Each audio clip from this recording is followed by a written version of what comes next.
Hello everyone, কেমন আছেন সবাই? অনেক দিন পর একটা ব্লগ নিয়ে আসলাম। আসলে আমি এতটাই অলস যে একটা ব্লগ আপলোড করার পর আরেকটা ব্লগ এডিট করা, ভয়েস ওভার দেওয়া এসব করতে আমার এতটাই আলসেমি লাগে যে আর কোনো ব্লগ আপলোড দেওয়াই হয় না। এটা কয়েকদিন আগের ভিডিও, যখন আমার আপু আসছিল, ও অলরেডি চলেও গেছে, তাই ভাবলাম আজকে এই ব্লগটা আপলোড দেই। তো সকাল সকাল উঠে আম্মু রুটি বানালো। এটা ছিল আটার রুটি, আর আগের দিনে ভুড়ি ছিল, তো আমি ওটা দিয়ে খাচ্ছিলাম।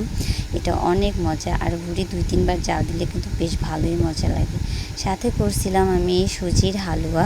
এটা আমি একটু পাতলা করে করছি, রুটি দিয়ে খেতে বেশ মজা লাগে। আর আমি এটার ভিতরে অনেক বেশি গুঁড়া দুধ দিছি, কারণ গুঁড়া দুধ আমার অনেক পছন্দের একটা জিনিস। তাই আমি সিমাই, সুজি সব কিছুতে একটু বেশি করেই দুধ দিতে পছন্দ করি। তারপর দুপুরবেলার জন্য রান্না করছিলাম গরুর গোশ। আর গরুর গোশের মধ্যে আমি বেশি করে চুই ঝাল দিছিলাম। আমরা যেহেতু খুলনা বাগেরহাটের মানুষ, অনেকেই চুই ঝাল খেতে পছন্দ করে, কিন্তু পার্সোনালি চুই ঝালটা আমার কাছে খুব একটা ভালো লাগে না। তারপর বিকেলের দিকে আম্মু বাজারে যাওয়ার এতগুলা ফল কিনে নিয়ে আসে। এটা সবটাই ছিল জ্যৈষ্ঠ মাসের ফল: আম, জাম, কাঁঠাল, লিচু, তারপর তালশাঁস। তারপর রান্নাঘরে গেলাম রাতের রান্না করতে। রাতের জন্য রান্না করছিলাম খাসির বিরিয়ানি। এটা অনেক মজা ছিল। আর আজকের ব্লগটা এই পর্যন্তই। টাটা।